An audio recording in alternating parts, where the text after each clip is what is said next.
मैं आपको क्या बोलूँ, हर 4 मिनट में एक ब्रेस्ट कैंसर का पेशेंट मिलता है और हर 13 मिनट में एक पेशेंट का मौत होता है ब्रेस्ट कैंसर से। पूरे दुनिया का बात ये मैं कर रही हूँ। और दूसरी क्या है, हर 8 महिला जो है उसमें से एक ब्रेस्ट कैंसर की है। नमस्कार, आप न्यूज़ फॉर नेशन देख रहे हैं। मैं हूं आपके साथ वंदना। अक्सर महिलाओं में ब्रेस्ट कैंसर हो या गर्भाशय कैंसर हो, सर्वाइकल कैंसर हो, अधिकतर पाया जाता है, लेकिन डॉक्टरों की तरफ से लगातार सलाह परामर्श जो है वह भी दिया जाता है ताकि ज़्यादा से ज़्यादा जो लोग हैं इसकी चपेट में ना आ सके। इस वक्त हमारे साथ बात करने के लिए हैं डॉक्टर निहारिका रॉय, और ये कैंसर सर्जन हैं और ये बेहतर बता सकती हैं। मैडम, सबसे पहले तो स्वागत है आपका न्यूज़ फॉर नेशन। धन्यवाद आपके चैनल को जो मुझे आपने मौका दिया बोलने के लिए। मैं ब्रेस्ट ऑन्को सर्जन हूँ और ये आप बहुत अच्छा प्रोग्राम है आपका, जो एक समाज को आप जागरूक बना रही हैं अपने मीडिया के थ्रू। जी, एक सवाल है मैडम कि अब अधिकतर देखा गया है कि स्तन कैंसर हो, गर्भाशय कैंसर हो, सर्वाइकल कैंसर हो, महिलाओं में ज़्यादातर पाया जाता है।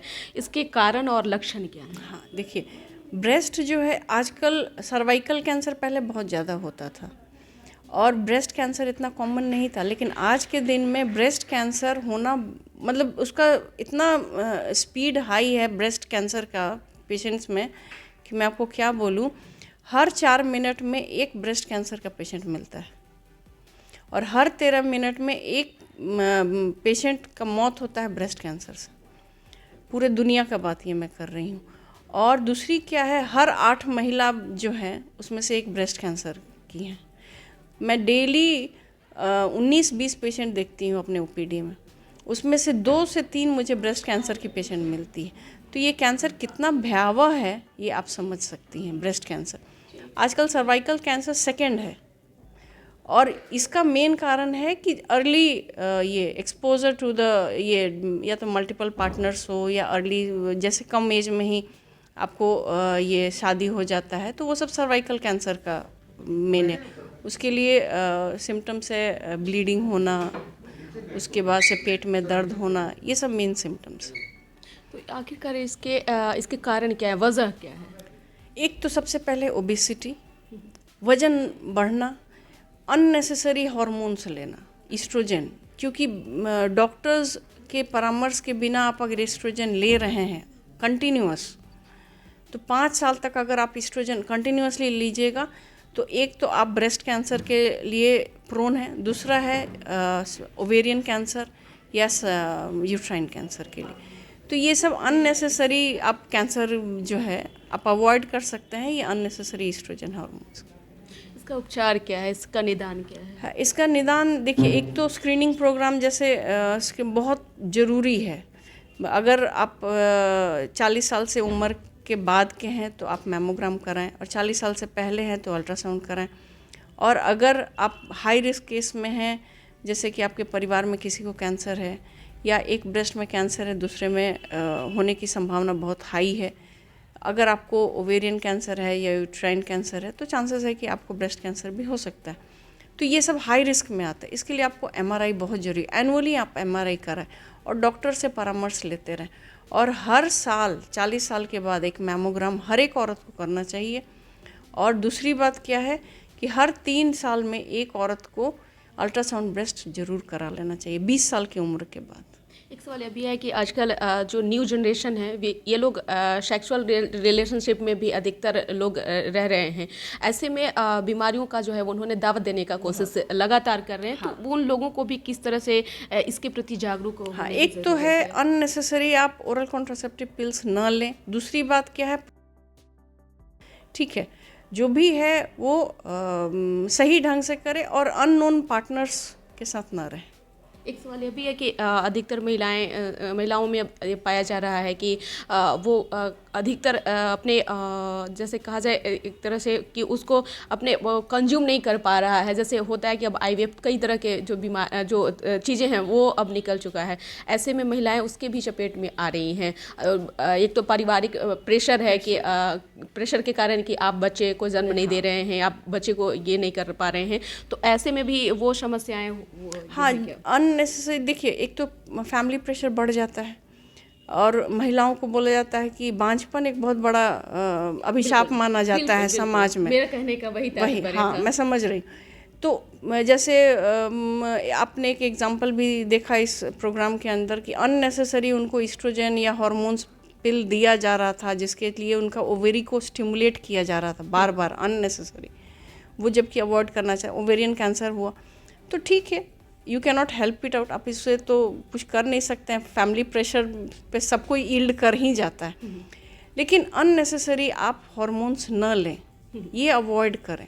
ये एक बहुत बड़ी चीज़ है जो कि आप अपने सेहत का ध्यान दीजिएगा, तभी आप अपने परिवार को देख सकती हैं। और फैमिली तो फर्स्ट है ही, लेकिन अपने आप को भी थोड़ा स्वार्थी बनना पड़ेगा, अपने शरीर को देखना पड़ेगा, स्ट्रेस न लें, खान पान सही रखें, और ये इन्वॉर्मेंट, एक्सरसाइज, हर अपने ज़िंदगी से कम 15 मिनट तो आप निकाल सकते हैं हम लोग, और एक्सरसाइज करें, एक्टिविटी करेंगे तो कैंसर को अवॉइड कर सकते हैं। अर्ली डायग्नोसिस जो है ना, वो बहुत ज़रूरी है कैंसर के ट्रीटमेंट में। तो पेशेंट जो है खुद ब खुद ट्रीटेबल है। एक सवाल अभी है कि ग्रामीण क्षेत्र में महिलाएं अपनी सेहत को लेकर के ज़्यादा जागरूक नहीं हैं, वो सोचती हैं, वो समय को टालते जाती हैं। ऐसे में आपका अनुभव काफ़ी लंबा रहा है, लगभग आप 10 सालों से आपका 10 साल से भी ज़्यादा का आपका अनुभव रहा है, देश विदेश हर जगह आप जा रही हैं। तो आप क्या अपना अनुभव साझा करना चाहेंगे युवाओं को भी लेकर के और उन महिलाओं को? हाँ, महिलाएं जनरली अपने शरीर का ध्यान देती नहीं। गांव की महिलाओं को देखिएगा तो अपने शरीर पे एकदम केयर नहीं करती हैं। कभी कभी हमारे पास पेशेंट आती है, उसके ब्रेस्ट में पूरा घाव भरा हुआ है और उसको खुद नहीं पता, वो बोलती है कि ये तो दर्द कर ही नहीं रहा था। तो हम सोचे कि ऐसा ही घाव है, ठीक हो जाएगा, दवा लिए थे, कभी देखते हैं हल्दी लगा हुआ है, कुछ चूना लगा, हाँ, घरेलू उपचार करने लगती है, और पता चलता है उनका ज़िंदगी कितना दिन का बचा है, 6 महीना ही बचा है, क्योंकि वो ब्रेस्ट कैंसर था, वो पूरा बॉडी में फैल गया है। अगर वही छोटा रहता, उसी टाइम में आ जाती, तो वो ट्रीट कर सकते थे। तो ये सब महिलाओं में जागरूकता पीरियड के दौरान भी महिलाएं ग्रामीण इलाकों में अभी भी है कि हाँ, पैड्स, हाँ, न्यू पैड्स को यूज ना करके मतलब हाँ, वो कपड़े, घर का ही कपड़ा यूज कर, साफ सुथरा कपड़ा नहीं यूज़ कर, साफ सुथरा करना। आजकल सैनिटरी पैड्स बहुत सस्ते दर पे मिल जाते हैं, बहुत एनजीओ हैं जो फ्री ऑफ कॉस्ट दे रहे हैं, और उसके बाद से ये एनजीओ तो प्रोवाइड कर ही रहे हैं, लेकिन अपनी भी तो एक स्वच्छता जरूरी है, क्योंकि इससे हम लोग सर्वाइकल कैंसर को अवॉइड कर सकते हैं। ग्रामीण स्तर पे सरकार को भी चाहिए कि जैसे कई ऐसे संस्थान हैं उनके जरिए लोगों को जागरूक करे, अवेयरनेस लाए, फैलाए। एकदम बहुत जरूरी है कि जागरूकता हम लोग बढ़ाएं। बहुत बहुत शुक्रिया। फिर अगले सवाल के साथ आपके साथ फिर हाजिर रहेंगे, और न्यूज़ फॉर नेशन के लिए इतना समय देना बहुत बहुत शुक्रिया, क्योंकि डॉक्टर आज के युग में भगवान के स्वरूप हैं, और खासतौर से कैंसर ऐसा मतलब एक ऐसा शब्द है कि लोग जब कैंसर सुनते ही तो अपने जहन में एक भय और बहुत चीज़ों से वो खुद ही परेशान हो जाते हैं, डिप्रेस्ड हो जाते हैं। क्योंकि मैं रोते हुए महिलाओं को अपने सामने देखी हूँ कि कैंसर डायग्नोज हुआ, वो रोना शुरू कर देते हैं। तो एक बहुत भयावह चीज़ है, लेकिन वही अगर अर्ली डायग्नोसिस हो जाएगा तो ट्रीटेबल है, बस यही दिमाग में रखना है। Thank you so much. सवालों के साथ फिर हम हाजिर होंगे। तो न्यूज़ फॉर नेशन के द्वारा लगातार ये मुहिम जो है जारी है कि अगर जो अभी के दौर में जो बीमारियां हैं उसके कारण क्या है, लक्षण क्या है, उपचार क्या है, तो लगातार इस तरह के खबरों से आपको अपडेट करा रहा है। इस खबर बस इतना ही, बने रहिए न्यूज़ फॉर नेशन के साथ। तब तक के हमारे चैनल को सब्सक्राइब नहीं किए हैं तो कर लीजिए। धन्यवाद।